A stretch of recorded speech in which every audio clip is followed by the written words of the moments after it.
What's up? Hi, sad boys. What's up, cool kids? Because I'm sure if you clicked on this video about this band, you're probably a cool kid. I shall do my best to show my musical coolness. I'll start by putting this on. Oh yeah, unofficial merch, baby. Mom Jeans, for some reason, has really lame merch. I don't know if it's the stoner TikTok aesthetic, but I've never seen like an official Mom Jeans shirt that I really cared about. They have just released a new album, Sweet. So I thought that we could listen to the album by comparing it to Best Buds versus Puppy Love versus Sweet Tooth. We're gonna go song by song by song by song, keeping one song to continue on to our ultimate Mom Jeans playlist. If you're confused, it'll make sense real quickly. I've been doing this for a while. This is my format. I'm greysontodd. Thank you for joining me.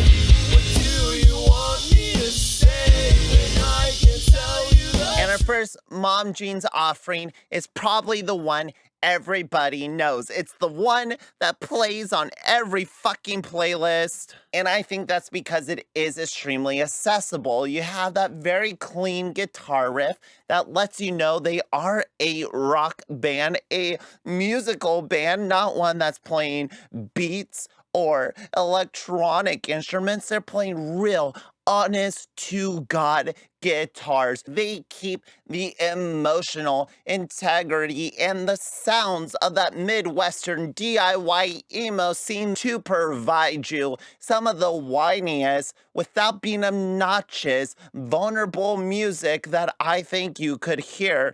I think you have to respect being that vulnerable. It takes a certain amount of courage to be cringe on purpose. I think it's about time that I warn you, I might cry in front of you. That's just like a thing that happens in relationships. You try not to cry, at least not on the first date, at least not when you first meet someone, but it's bound to happen eventually. I'm bound to get emotional. I'm bound to break down. I'm bound to spew out all my sad, hateful things that I tell myself late into the night because someone is actually listening to me. It's someone knowing their expectations, knowing how they're gonna act out, knowing how their emotions are going to affect their relationships, and then trying to be upfront about it. If anything, the first step to overcoming your personal issues, to bettering yourself as a person, is admitting where your faults are. So was it worth it to me to wait around and then see if all my love was well spent, my nighttime hikes and weekends? Being reflexive while also looking forward. You were my best friend. I didn't want it to end. Did the relationship, did the friendship end because of the crying? Did you lose a friend because you cried in front of them and now you're insecure that that might happen again? Maybe this vulnerability, being open, saying I might cry in front of you, is what pushed them away. You feel like you love this person. You feel like you put all this time and hope into something, but you are guys, you are bros, you are dudes. So showing that emotional depth, so showing that vulnerability isn't really cool amongst you guys. Sort of changes the mood, sort of makes things a little serious, and it's like, hey, we're just trying to hang out. It's being incredibly specific while speaking true to the emotional space that comes with those specifics. And that emotional space is something that can be empathized by other individuals. And then that's how like emo works. I didn't have the same relationship as you, but I can recognize those moments of pain. I can recognize those moments of hurt. Let's see if I can say the same for the near-death fell comp. We must watch till the end. Turn off my cell phone, I'm going off the grid. Near-death fell comp is a very similar note to how they started out Best Buds. It's a light guitar melody going into very relatable, very insecure lyrics before we pick it up a little bit in the end. Instead of being a reflection upon a lost relationship, it seems to be our protagonist retreating into a state that they consider off the grid. Eating Cheetos in my bed, watching movies, drinking chocolate milk alone. That sense of isolation, but also comfort that comes with completely ignoring everything else in the world. These horrible things that just keep building up inside of you. Are you also hurting yourself by isolating yourself and locking yourself away from your friends? You may think that you need to experience something alone. Pain, sadness, sorrowfulness, loneliness. You need to experience that alone. But one could overcome that with the support and love of your friends, especially if you, I don't know, make music together. It's about him slowly trying to pull himself out of that slump, trying to claw his way out of that bedroom with chocolate milk and Cheetos, step by step, day by day, inch by inch, play by play, but he's scared he may not have that kind of time because either he'll get old and die, he'll meet someone, get married, drift away from his friends, never overcome his issues, or maybe even darker, he may try to commit suicide. I don't know if that's actually implied in the lyrics, but you could take that. Threshold for pain is being pushed, and I don't know if I can overcome on the other side before I hit that rock bottom. Though the message, the idea isn't as clear in this one, and it does sort of feel like a ripoff, not a ripoff, but it feels like a spiritual successor to Death Cup. Maybe something sweet will give us something new or different. One could only hope.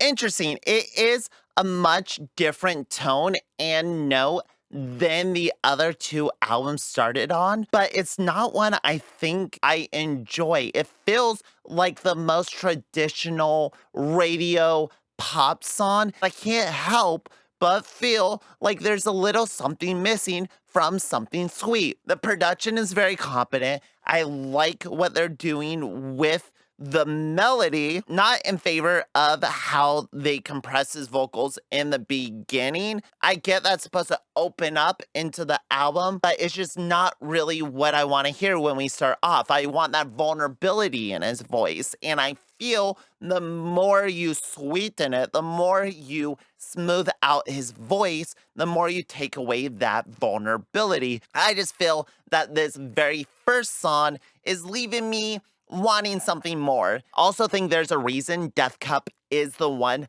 on every single playlist. So with that, we have our first song on our playlist, and it is not a surprise. It is not an upset. It's the song. Now that that's out of the way, we can now move on to the deeper cuts.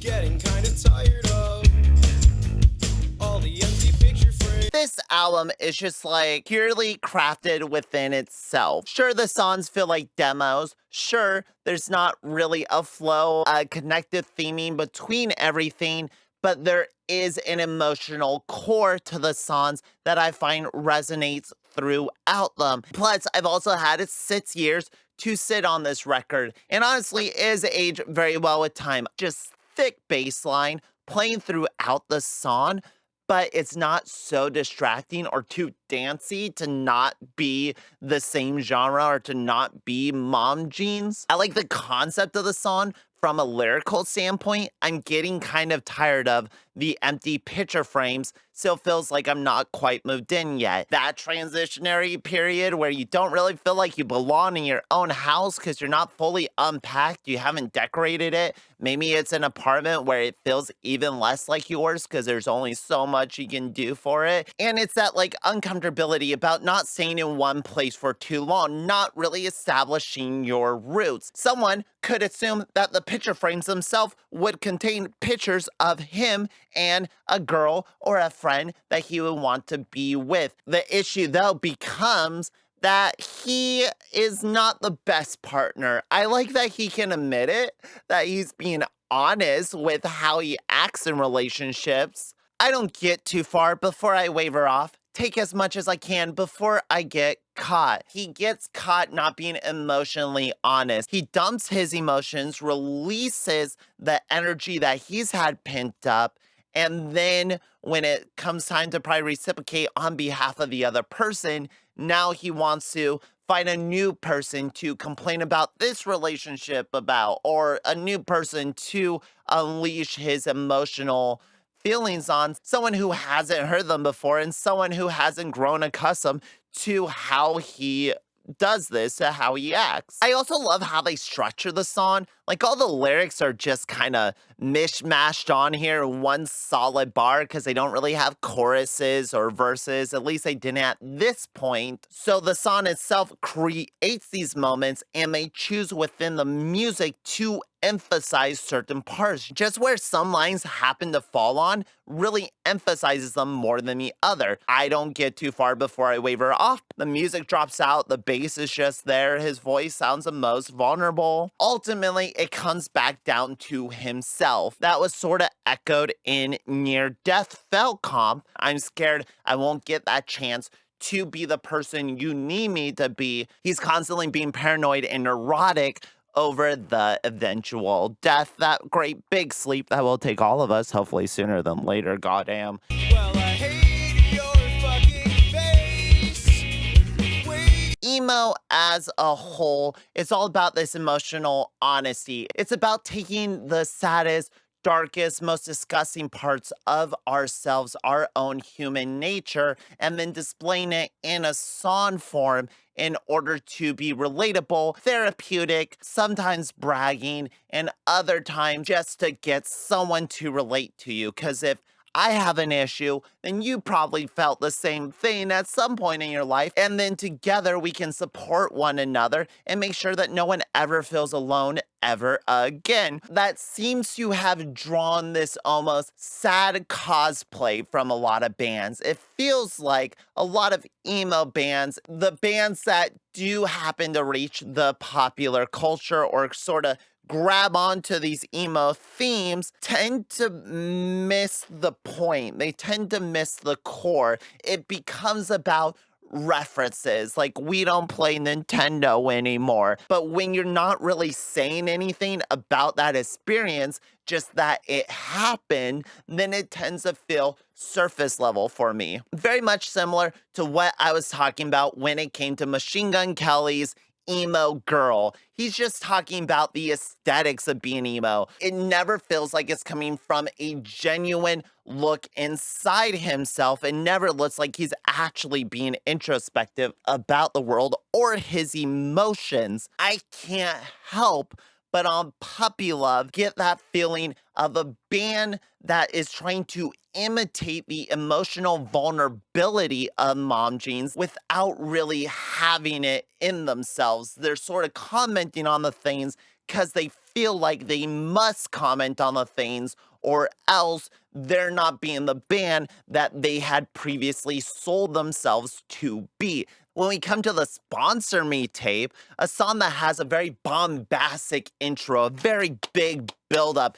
into that guitar riff before what seems like a classic Mom Jeans opening line, I hate your fucking face, and the way you always made fun of me for biting my nails. Wait, you're just biting your nails? Her getting mad at him for biting his nails may seem like one of those specific things that I would like, but it's just such a random pull. It's like, I'm sure there's worse things. I'm sure there's more personal things between you two. Maybe that's the point, to be such a stark contrast, is such a minuscule issue with such a strong response. Try reading a new book. It's hard not to look, but I can't help from wondering what you're up to now. But it's not like it's my place, so I'll give you space. It almost feels like a computer algorithm took all the Mom Jeans songs and then spat this out. The emotional integrity he's trying to pull out in the rest of the song, the vulnerability that he's trying to sing with in his voice, is not elevating these words, these lyrics, above what they are, which seems to be surface level for Mom Jeans.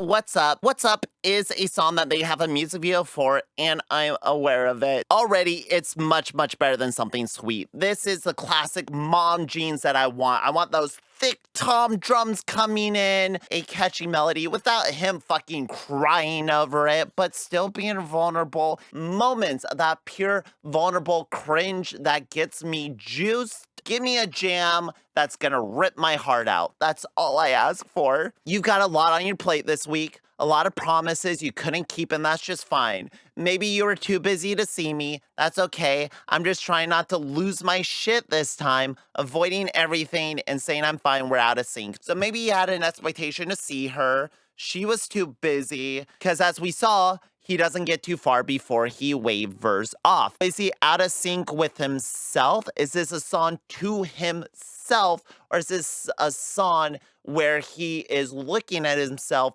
through the perspective of his partner, and these feelings are coming out when he's implanting his own insecurities onto them? We're kind of approaching an all-time low, a mass critical of depression. Who can blame you? But I should be happy for the little world that I have. I should be happy for my friends. I'm just sitting here pretending I'm fine when I'm feeling lousy all the time. Something that I think almost every single person can relate, which brings them to the conclusion that I'm such a fucking piece of shit and you hate me for it. We just haven't really been on the same page. It's almost like he's saying she hasn't or they haven't caught up to the fact that he is a piece of shit. The backtrack to the song, though, gives it a bit of energy that masks that emotional sadness. It's almost like they're saying everything's fine with just the instrumentals themselves with the backing track, when really there's so much more sadness going on underneath the surface. What's Up is an incredibly strong song and a really good second track on Sweet Tooth. If I had to delete one, if I had to erase one out of our collective memories and we can never hear it again, I can't help but feel incredibly connected to the I'm not scared of dying, I'm just overwhelmed. It's a process of not being able to control it overwhelms me, and that makes me neurotic for the future. Out of the singles, What's Up is my favorite. I chose it on the playlist. 'Cause I'm not getting any younger. Movember is their acoustic song, their Chloe, if you will, at Chloe. I don't know how you would say it. My summarization of the songs are going to get a little quicker because I'm 15 minutes into recording and I'm only on the third song. Movember is their acoustic song. It's a slower song. I love the female vocals that come in. There's such good parts to it. I think the reggae-like strumming pattern, the soft guitar adds to their voices. I don't think it'd be good if they were an all acoustic band. I don't think it'd be good if they primarily played acoustic songs, but throwing one in on the third track really throws you off from the pacing of the album, but gives you something interesting, especially at like 2 minutes or so when they really kick in the full band, get rid of the acoustic track. He's not getting any younger and his lungs grow blacker every day. If I were to grow a beard or stop drinking beer, I might fear you might not love me enough to make you stay. I'm not happy with who I am. I'm not happy with the person I am on a daily basis, but I'm scared if I change anything at all, then I might lose the one little thing that is good about me. So I'd rather be like 90% a piece of shit than like the person I want to be, I guess. It's not as glamorous as you thought it'd be. It's not as easy as every. There is a little bit of a conversation in the fan base about whether or not Puppy Love is a good album. I think the band themselves has even said that they rushed it a little, that they maybe did not put as much time and effort into the songs as they should have. A sentiment that I had never really felt myself, since I've always listened to Puppy Love on record by itself in isolation, and it has the moments that hit you as hard as the first one, but it's not as consistently hard-hitting as that first one is. But I never really took that complaint into consideration when listening to this album until now. Hearing it in direct comparison, you do see that a lot of the theming, a lot of the words, the instrumentals, the lyrics sort of feel like filler and feel like reiterating ideas that they just did so much better over here. Every song has like a 2-minute intro to it, which I like a good groove. I like getting into the music, but I can't help but feel like they're sort of doing it to delay the time that they have to speak, sort of just kill an air. And none of it has been as obvious as on Glamorous. The most memorable part about the song is the little clip of the girl saying, I think I'm just gonna stay home all day and smoke weed. You know I love you every second, every hour, every day.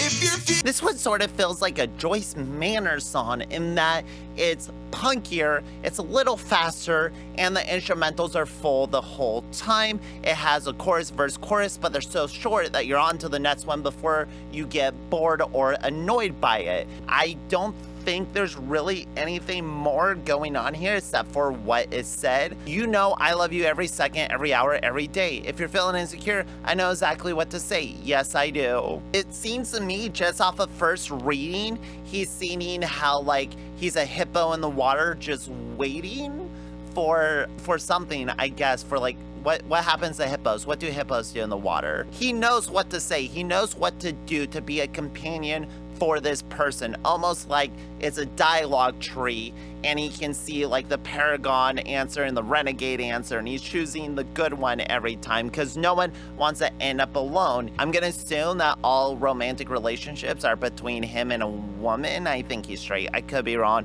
Who gives a shit? It doesn't matter. It's an illusion. But she seems to not really like him, but he always has a line or two to kind of lasso her back in. It's a fun poppy song, but Movember is one of the most unique songs they have ever written, and I do really enjoy the lady vocalist on it. Sarah Levy, that's her name. Sarah, you did a wonderful job on Movember, and I want to honor the work you did, if anything.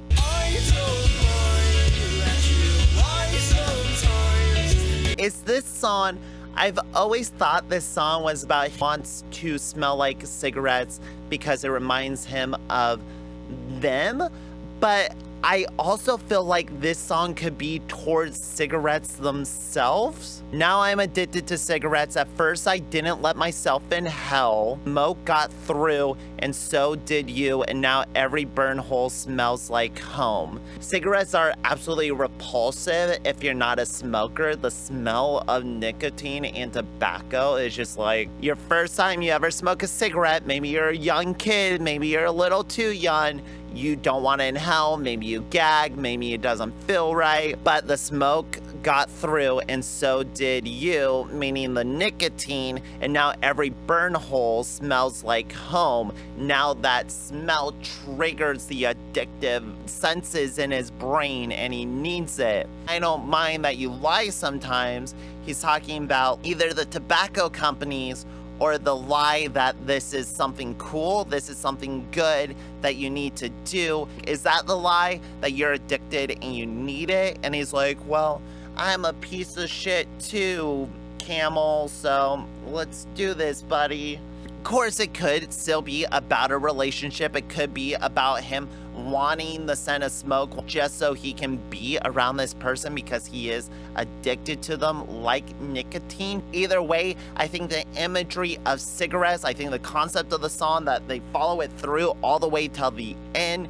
is something I really appreciate. I like theming. long drive home through the rain. What's with the lowercase song titles on Puppy Love? Is that a thing they do? No, it's just a thing they did once. They did it once for one album. This one's really sleepy. It's like they thought if they slowed it down, then people wouldn't really notice that it's kind of empty. Long drive home through the rain. Can't help but feeling like things will never be the same. It's nobody's fault that I feel this way. There's nothing you can do but watch me decay. I know what's good for me. I know what's better for me. The people around me know what's better for me. And yet I still kind of sink into this slump. And all the things you say to me, I can't remember them all, but please don't think that it's because your problems don't matter to me at all. When you're alone and scared, I'll be there to listen to you. I'm trying the hardest I can. Maybe the quirky song title was supposed to make up for the sleepiness of the song. What's weird is like when I listen to this album, I don't mind it. But hearing it directly after Best Buds and hearing what they're doing on Sweet Tooth, I can't help but feel the emptiness that I think a lot of people experience when they first picked up this record.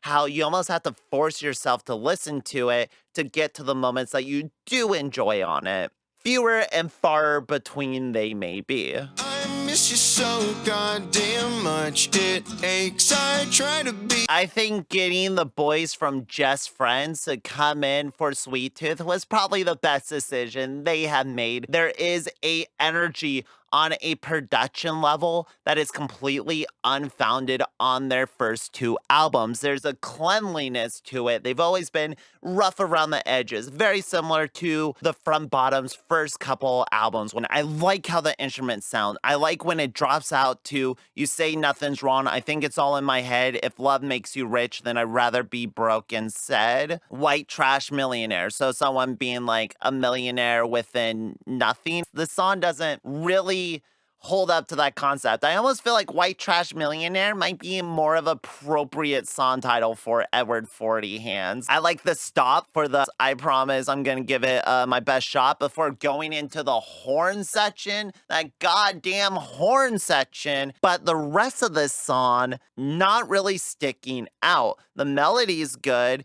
It feels like a Mom Jean song, though his vocals are kind of quiet on it for some reason. Do you reward an entire song for a few parts that really speak to you? Or should I reward the song with the concept that they drag all the way through it? Plus that really fun opening when they're gonna turn this band into a Mom Jean's revenge machine. But I want the people out there to know White Trash Millionaire, pretty good. Still don't blame you for making me stall when I learned how to drive. The last time that I saw Mom Jeans, they didn't have any physical copies of Best Bud. The only album that they were selling at their show was Puppy Love. And I can't help but think that was a calculated move because they knew if they brought both albums, then one would severely outsell the other. When you have to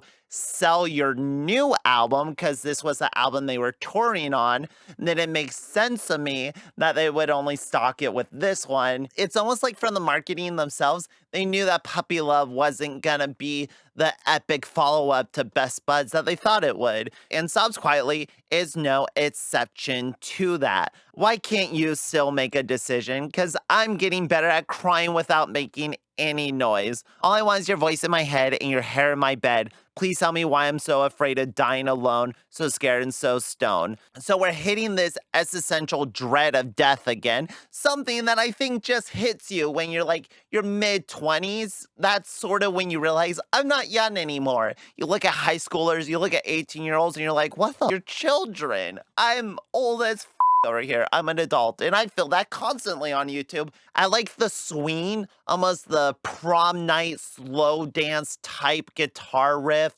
that we have drifting through the beginning of the song, and then it picks it up very naturally towards the ending of it. In under 2 minutes, Sobs Quietly is just a fucking banger. It's not for you to say what's best for me to do with my. It seems like all the specifics that I liked, that I enjoyed out of the band, have sort of been washed away, whittled away. This is part 2. A song that was already so sleepy and so low energy didn't need a follow-up, didn't need a second half that doesn't really add anything to it except for, how dare you come into my life and make me rely on you? How can you live with yourself knowing you did this to me? Nothing that we haven't really gotten on several other songs in better ways with more nuance. And I keep getting frustrated with just how long it took. 35 seconds for this song to kick in.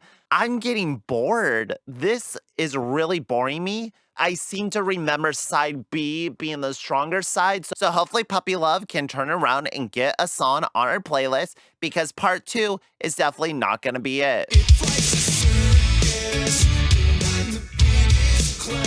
I'll Another reason that mom jeans have rose to fame or become prominent in the scene, at least the way they have, is how they do speak meme language, meme culture, tap into that youthful energy. These are a bunch of dudes that probably grew up on MySpace and Tumblr, and now they're playing to an audience that's in that same sort of stage that they were in. If life's a circus, then I'm the biggest clown. Someone being a clown is a meme. Circus is just kind of this nihilistic look at the way of the world, at our power structures that we have installed. And it weirds me out that people have a strong attachment to these things, these institutions, because they're so unobtainable. So what does one do when they're faced in a world of nihilism? What does one do when they're faced with the absurdity of nothing really matter and everything just being a vague illusion to keep the entire structure of culture and society and industry? One could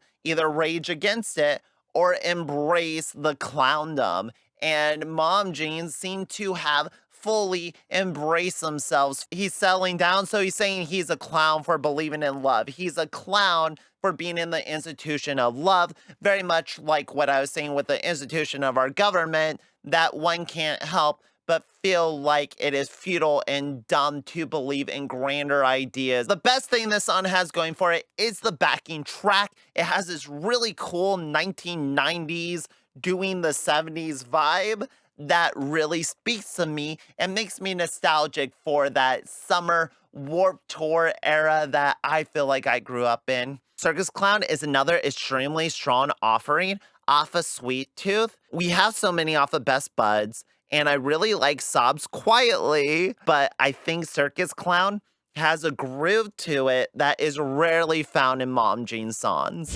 Getting so tired of the inside of my bedroom. Force myself. Okay, it's when you hear a song like Poor Boxer Shorts that you hear what emo is when it is a cut above the rest, when it is better than just the vague illusion or aesthetics of sadness. I'm getting so tired of the inside of my bedroom, a sentiment that I can relate to. Force myself to go outside and get some light when you quite literally exist on the internet and you have no obligations outside of the four walls that you live in. It's hard to make yourself go outside. Wear a t-shirt that's not black. Guilty as charged, but I'm getting better with it. Look how many colors on. Sure, the biggest stripe is a black one, but we got teal, another black one, yellow, another black one. Sure, there's a lot of black on this one, but there is a good variety of colors. Get myself into the shower, a difficult task to begin with. You gotta turn the thing on, you gotta get it to temperature, you gotta get the music right, get the lighting set, pick out a candle you like. I don't know his shower routine. What do you mean barely get back home on time? Aren't you on the inside of your bedroom? This line is very confusing, coming right after the shower line. It's a sad boy song with a good guitar riff. I like how the guitar is always just kind of dancing over it, though they do seem to milk the ever-living shit out of the riff. Poor Boxer Shorts is a good track, but I do not know if it is a top cut off of Best Buds. I don't like this. They finally woke up on Puppy Love. This is the first one that is a genuine fucking jam on here. Always changing the way you look, but I'm not usually one to judge a book. Hey, I'm not judging you. I'm just saying I notice that you've changed your look and your face looks different every time you leave. I just want to see what you're wearing underneath. She's wearing too much makeup. He doesn't like how much makeup she's wearing. She's fake, I guess. I need to know that my body isn't just a hollow shell to fill with Marlboro lights and unethically sourced meats. He needs a purpose in life. Because I don't like this. I don't like this state I'm living in. I don't like this person, this relationship. I don't like that you leave every time off to see someone else or go to work. I don't know what she's doing. You don't seem to care whether I stay alive. I'm not like trying to die though. I'm just saying it's the worst thing that could happen to me now. So he's going to drive to Fresno to see his friends. Well, I'm glad he's choosing the good path, though I think talking to this person would be a better choice. I love the track. I like the energy they put in it. I think this is the first one on this album that is actually put together well.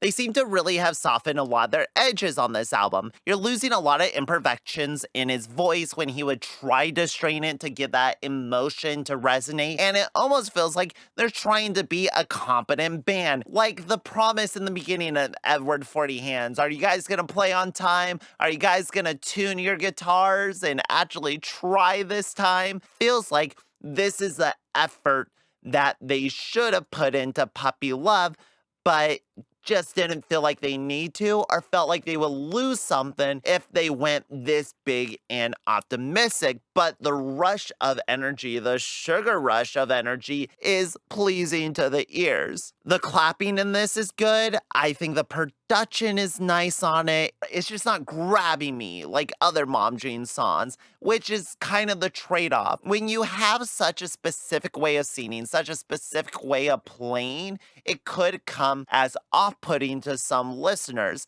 The flip side is the people that song, that sound connects to tends to hit a little deeper. It tends to go a little further in the emotional sense that we have when we listen to music. It's interesting to hear how they're parsing that on this album, trying to figure out how to maintain emotional vulnerability in their vocals, in their sound, while also making jams, songs that have a little more of a beat to them, songs with a little more of a backing track to them, songs with a little more optimistic energy, even if the vocals aren't reflecting it. Honestly, I like this one off of Sweet Tooth, but if there is ever a song from Puppy Love to make it onto our playlist, it is probably Season 9. Good job, boys. I guess that album wasn't for nothing. I found no humor in your laughter.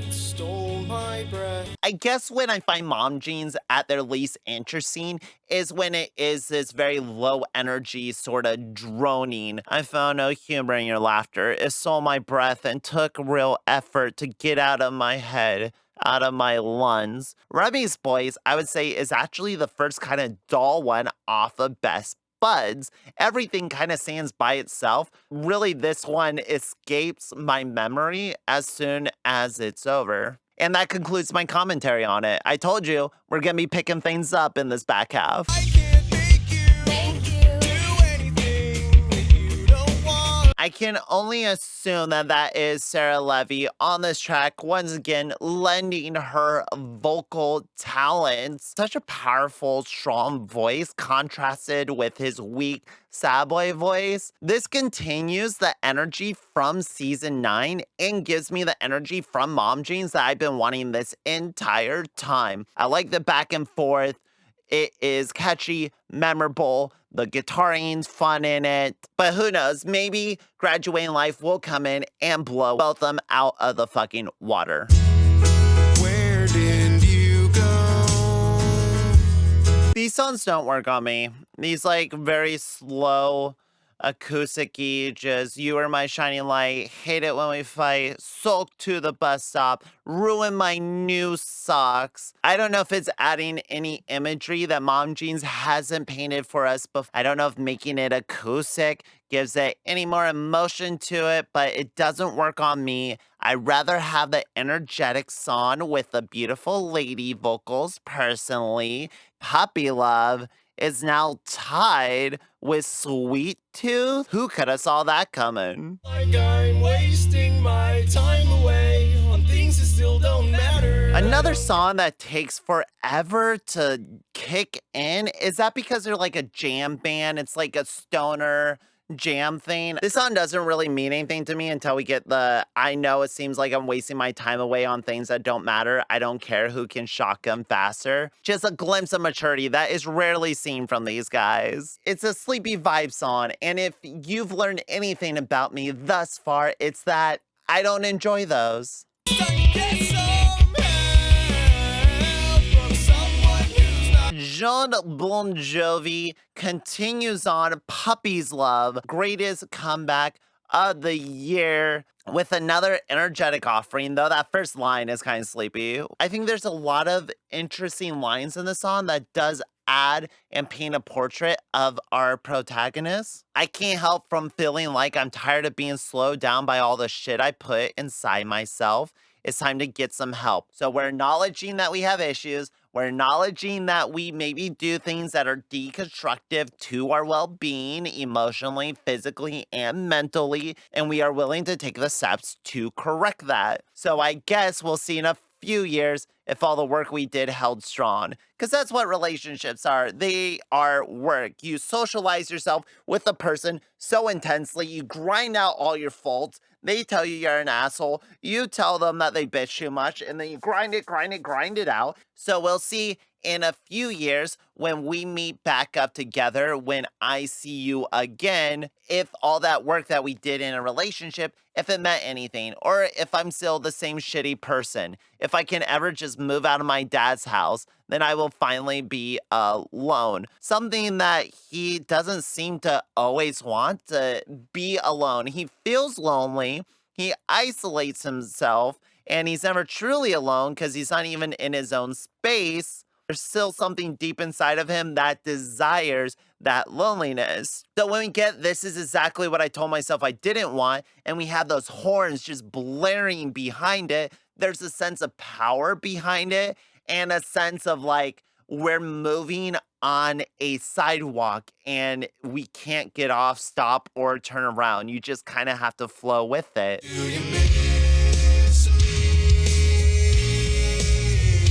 So finality, do we ever get it in a relationship and love? There's a line by one of my favorite fucking bands ever made, Chewing on Tin Foil. And they have a line that states, we're either lovers or ex-lovers. We cannot escape each other. Language has bound us eternally. Just having a label to call a relationship, a situation, will forever mark us as who we are. You still know the person. You retain your fucking memories from when you saw them. Fuck you. Fuck your letters, your new pills. I'm getting better. I've only got one burning question on my mind, and it's, do you miss me? Shitty notion that even if a person broke your heart, even if they fucking crushed you, you can't help but sit there and go, I wonder if they think about me. Does my voice reside in your head? Imagery, which is a thing that Mom Jeans has been milking a fucking lot. It doesn't matter if I'm here or there, if we're together, if we're not together, because I've got my head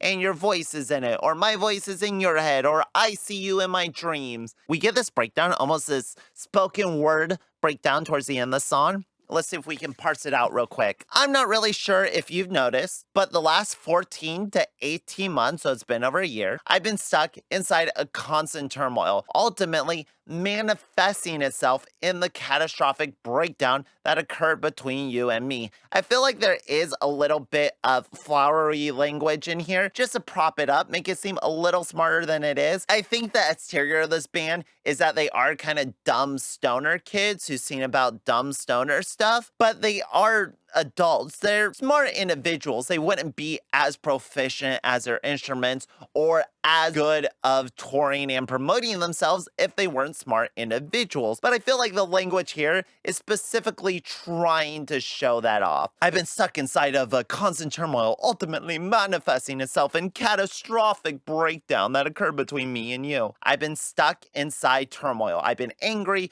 fucked up, in a bad headspace, and ultimately this led to either me acting out or it breaking up in a single moment, multiple moments, breakdown that occurred between you and me. But as time goes on, I've realized that not everything is always my fault. And even though I might never find myself in a position to hear you out or forgive you, I'm constantly asking myself, do you miss me? Really, this isn't saying anything new. It's interesting that they like hyper focus on this, and this is like the spoken word part, and this is where he's like laying his shit out. He's growing, he's maturing. I'm glad for him. I like the chorus. I like the production on that song, but I think the line, it's time to get some help from someone who's not you or my parents, is extremely telling and personal. I'm going to praise and milk Puppy Love whenever I can. How could a band just have 1/3 of their discography just completely not matter? I like finding the merit in it. I like rewarding it. But I'm happy. as opposed to like the vibe songs, the songs where you're supposed to just kind of chill out, zone out, think about some tough shit.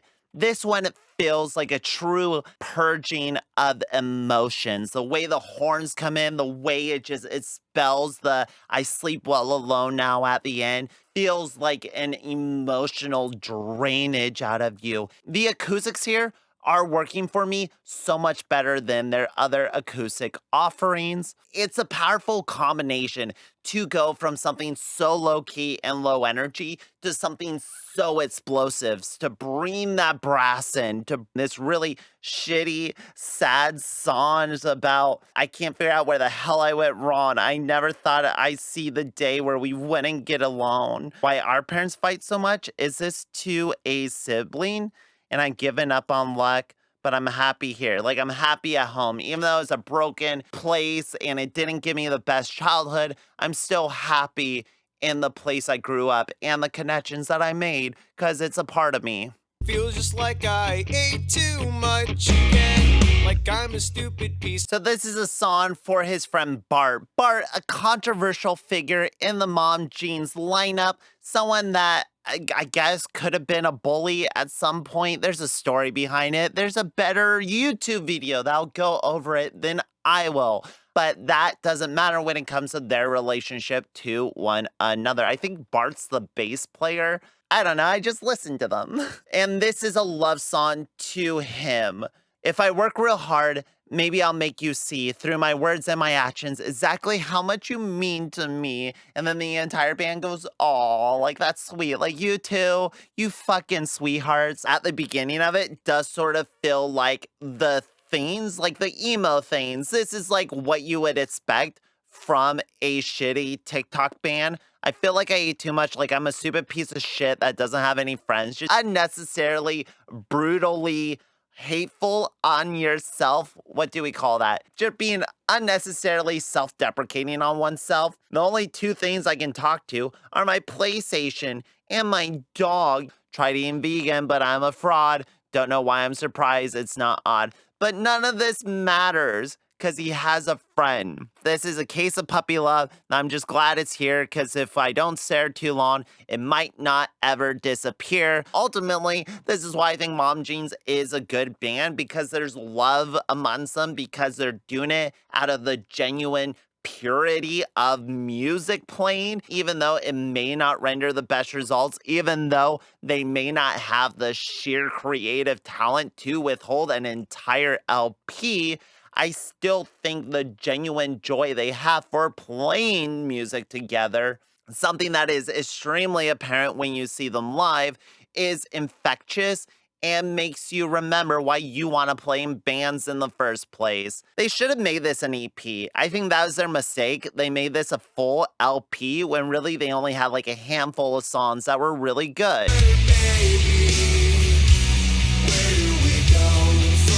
Crybaby on the Phone, their first single and the first taste we got off of Sweet Tooth, and isn't it just a beautiful, yummy little piece of candy in itself, reminiscent of older Mom Jeans, while also being reminiscent of like 70s sad pop, while having inspirations of like Jeff Rosenstock and his brand of DIY punk rock. There's just so much going on in the production here that it really elevates the song. He's gotten really good at crying without making any noise at all. So he's using that skill, he's implementing that skill on the phone, making things difficult. You wish that I'd just go to sleep, but no. You promised me we'd be together, hand in hand, two halves, one whole forever, but baby, where did we go from here? Maybe that's why they broke up, because he is a crybaby on the phone. He can't help it though. The production on this album is incredibly rejuvenating. I like that they are switching things up. They are implementing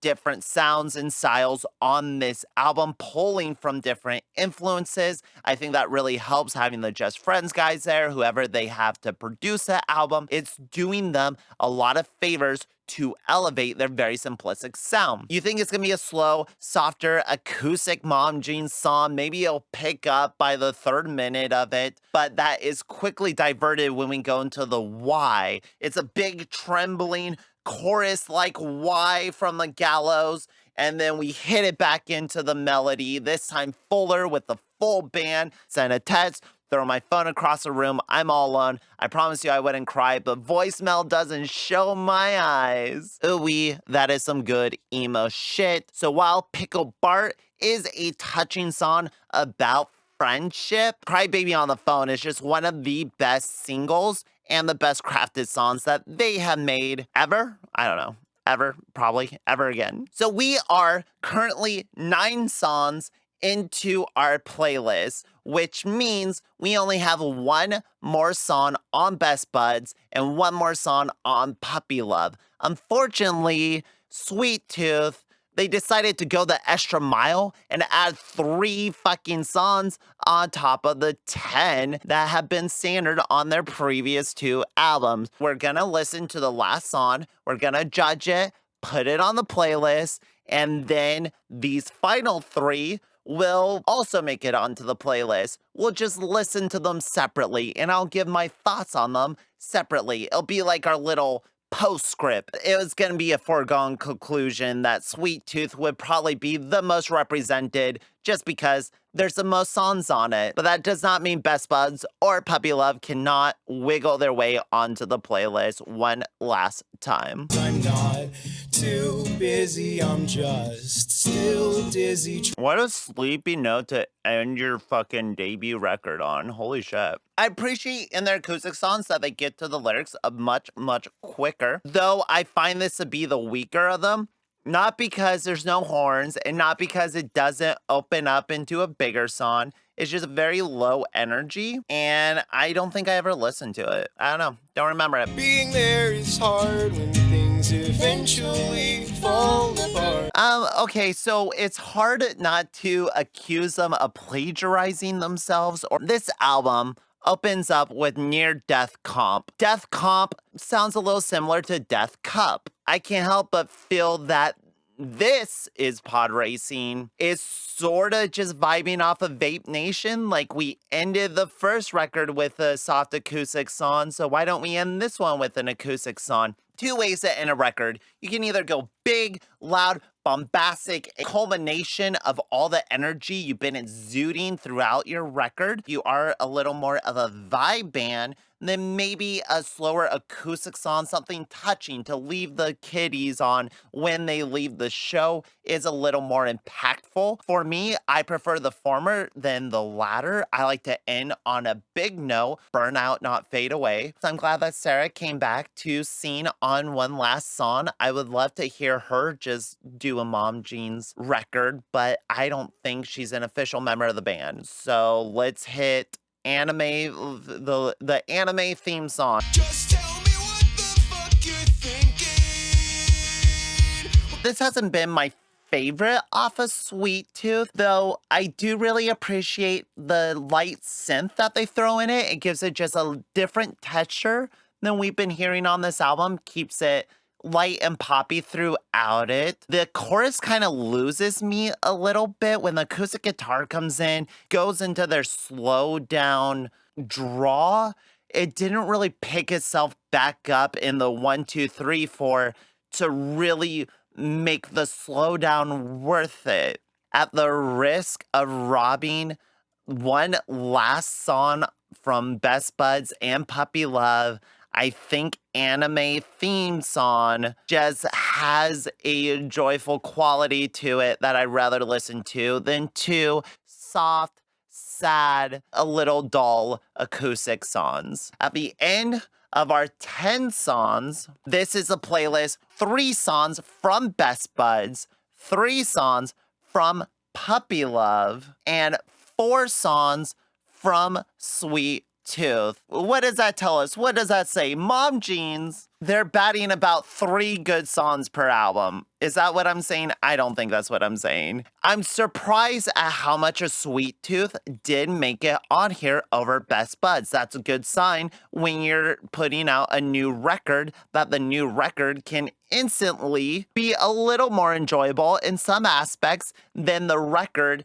that got you your notoriety, than your well-known material. And I think my biggest complaint about Puppy Love is that it was missing those extra layers. It was missing any added depth on top to make those songs really feel like they necessarily needed to be made. I'm really enjoying Sweet Tooth, and I'm excited to hear these last 3 songs. So let's listen to them, take them in, give our opinions, and that's what we've been doing this whole time.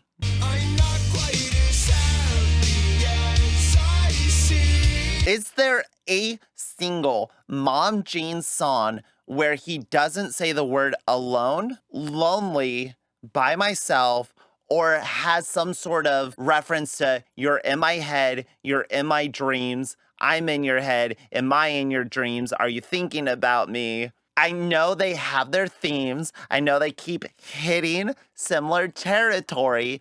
But when we're 31 songs in and it feels like almost every single one is hitting the same lines, like the same exact lines, I'm not as happy as I seem. I still see your face in all my dreams. That's the chorus that they hit several times. And it feels like a chorus that they've hit 12,000 times before.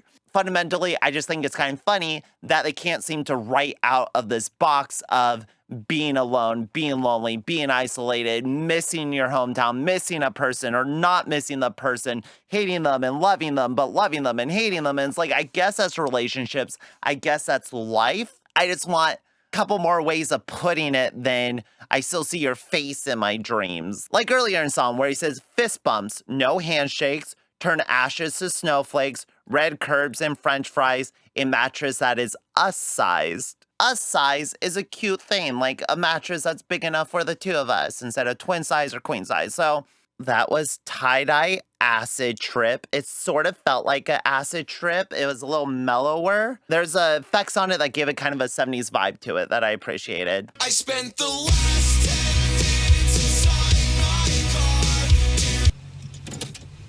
It's like him crying in his car and he's pulling from the rear view, and then the song just stops because he's pulled into the driveway. I guess the point of making every song sort of hit the same loneliness, sadness, breakups, the drama of a relationship, whichever situation you're in, whichever sadness, but there might be a line in this one that just happens to cut through to you for some reason. And a band like Mom Jeans is good at that, where each song in itself can seem like this grand manifesto of emotions. I find this one works really well for me. It was a little more toned down in terms that it sounded like an older Mom Jeans song with the newer production. It's the second to last song on the album. You've been through all this emotional turmoil, and then this one is just like, I'm gonna cry for the next 10 minutes. I'm gonna be leaving your house. Whatever we did, whatever situation happened, I'm just gonna fucking let it out in my car. And sometimes you need a song that you can let it out to, one that can hide your sobbing, just drown it out when you're at a red light. Having an emotional purge like that, especially when we get to the end with the da-da-da-da-da-da's, feels like you're letting those emotions out. You're getting everything out of you. In that moment of aloneness, you're able to be your true self. I do like it for where it is on the album, and I like the song itself. I'm parked on your street. And of course, we have to end it on a softer note. We have to end it on a slower note. It's the end of the album. We gotta whisper you to sleep. This one brings the concept of Sweet Tooth all the way around, the namesake of the album. You were everything to me, but now you're just cavities.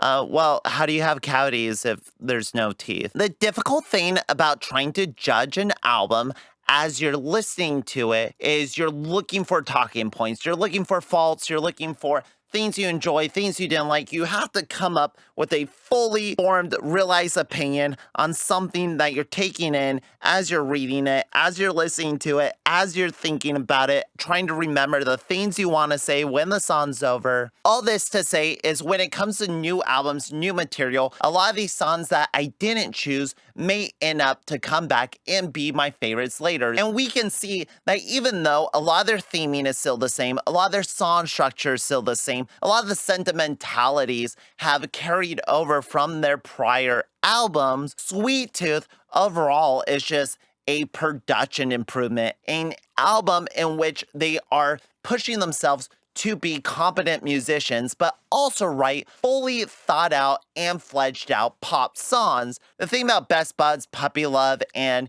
the 420 EP they did, a lot of their earlier songs feels like they're kind of making it up as they go. Almost feels like a garage band that you're just allowed to listen into. And with that comes the indiscrepancies when it comes to what stays and what goes on the album. It almost feels like they're not able to understand themselves what is good about their band. Good thing that they surround themselves with people like Just Friends who do understand the scene and how to put a track together to be this emotional DIY close connection song while also sort of being a pop rock song. Hints of Weezer on their new album, hints of Jeff Rosenstock when he's at his best. The newer Front Bottoms albums always have had a genuine love and enjoyment for making music, a love and enjoyment that has carried on and shown through to their new album, creating their best crafted and most fully formed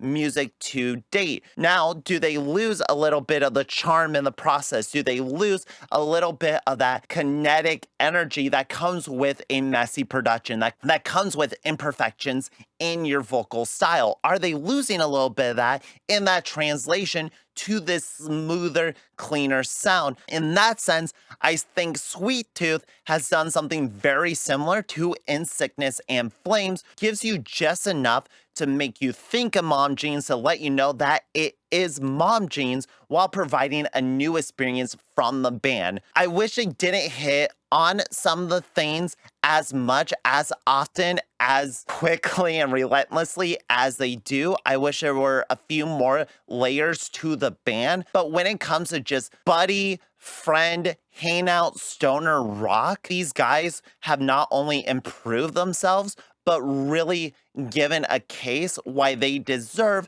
the popularity and the platform that they have been given as a band. I'm excited to own Sweet Tooth on vinyl. I'm excited to see this band live. I'm excited to hear these songs more and have them flowing through my veins like Death Cup. Reboot or restart, a rejuvenation to Mom Jeans. I'm glad they took their time releasing it, and I look forward to listening to it again. Do you agree? Do you disagree with my final playlist? Pleasantly surprised that Puppy Love got some puppy love from me. I'm Grayson Todd. Thank you for watching. Stay swazzy, stay posy, listen to some good shit. I'll catch you on the flip side. And let me know, do you like the Sweet Tooth? Have you heard of this band? Do you just watch an hour-long video of a band you never heard of? That's weird. All right, bye.